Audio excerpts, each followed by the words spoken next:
Bonjour Corinne, Bonjour Cathy, on se retrouve. on se retrouve. Mm. Je suis ravie, mais moi j'ai des questions et j'ai envie de découvrir un peu plus. Alors il y a Mhm. déjà une première question qui me vient parce que ça m'a toujours intriguée. Qu'est-ce que tu penses de l'hypnose de foire? Alors j'appelle ça comme ça parce que vraiment le truc de spectacle là, Un peu l'hypnose de rue et ouais, l'hypnose de Mesmer, c'est ça? j'en sais rien, je sais pas du tout les noms, mais vraiment Mhm. quelqu'un qui va hypnotiser là en Oui, spectacle, c'est des quelqu'un hypnoses très rapides vite. en fait. Ouais, Mm. ouais. Comment ça se Euh, passe? C'est quoi? Comment ça se passe en fait? Alors je connais pas enfin, l'ensemble de la technique, mais tout ce que je sais c'est qu'en fait, donc c'est vraiment des techniques d'hypnose pure où on crée des ruptures de pattern en fait.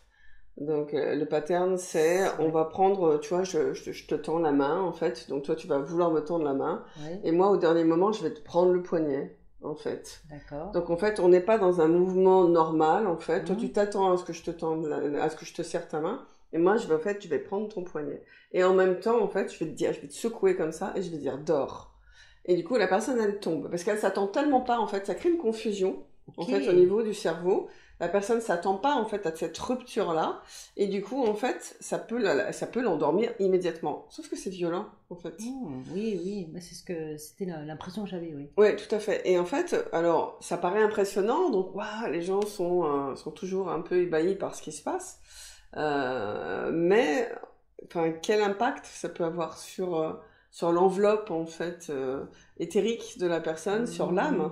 Enfin, moi, je Mhm. trouve ça vraiment violent et c'est vraiment pas quelque chose qui me plaît, surtout dans cet environnement-là où en fait, il faut y aller vraiment en douceur, il faut faire Mhm. monter progressivement le taux vibratoire de la personne.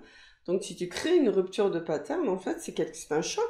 Et tout choc, en fait, peut toucher en fait l'enveloppe de la personne, ce qu'on appelle l'aura, et créer une fissure. Et cette fissure, mais qu'est-ce qu'elle peut amener?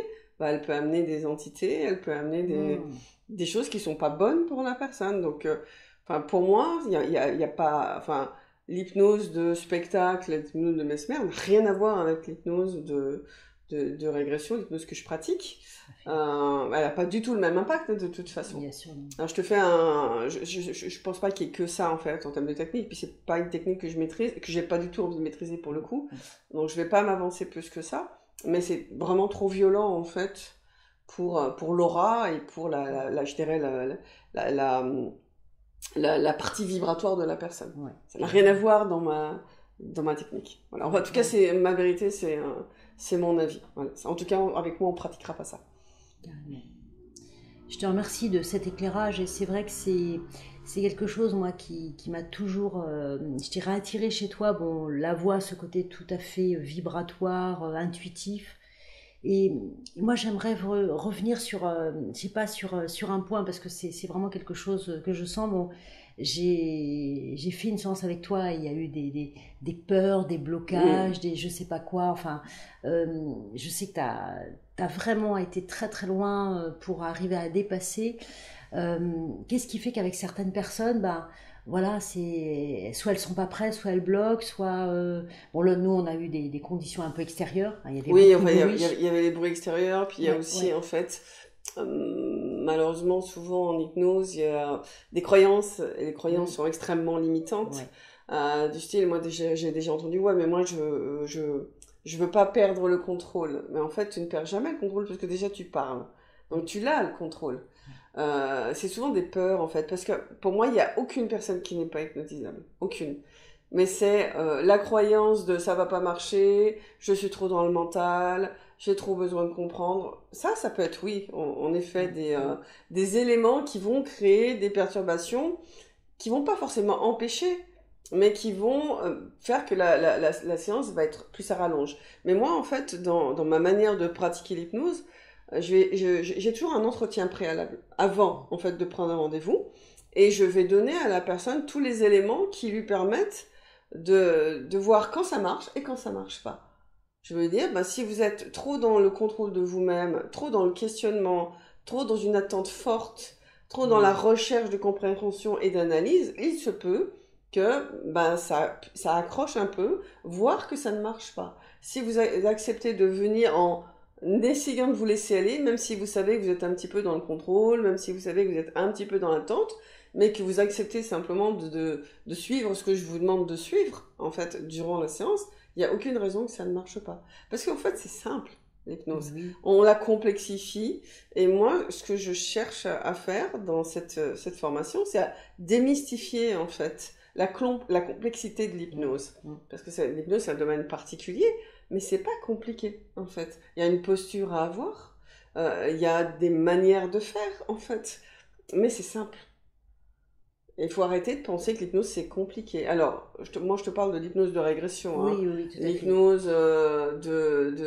l'hypnose qu'on appelle ericksonienne, il y a vraiment des techniques très particulières. Mais l'hypnose ericksonienne, elle fait juste appel à la connaissance et à l'expérience et au niveau du praticien.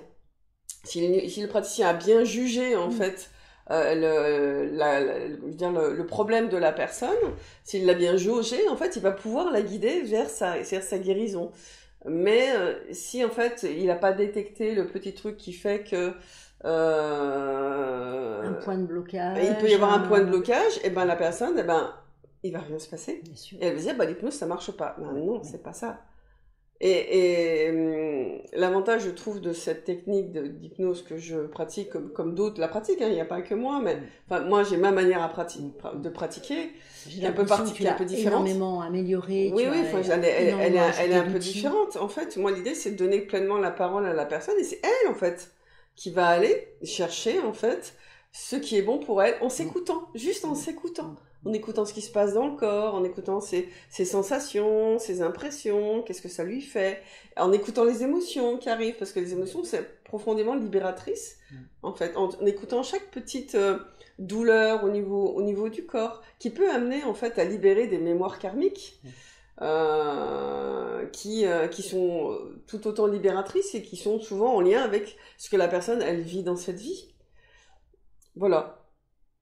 Ce que je peux te dire. Je te remercie beaucoup de cet éclairage parce que c'est vrai que j'ai tellement côtoyé de personnes avec qui il y a eu des témoignages et des messages enfin, ça a été très très très très très bénéfique et très libérateur comme tu dis, hein, et j'ai moi-même hâte de cela. Ouais, j'ai bientôt. hâte de cette formation collective que tu nous proposeras. En fait, moi ce que je dis toujours, pour vivre pleinement une séance de ce type-là, et qu'elle soit vraiment profitable, il faut simplement se sentir appelé, il faut se sentir prêt à la vivre.